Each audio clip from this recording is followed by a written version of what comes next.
ஒன்றாய் காண அங்கு கற்பகம் என்னும் கடவுளின் மெய்யில்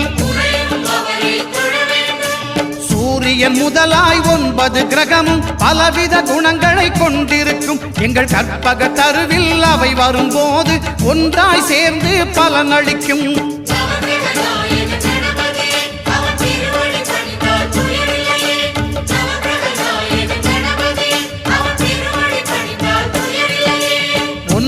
கோளும் ஒன்றாய் காண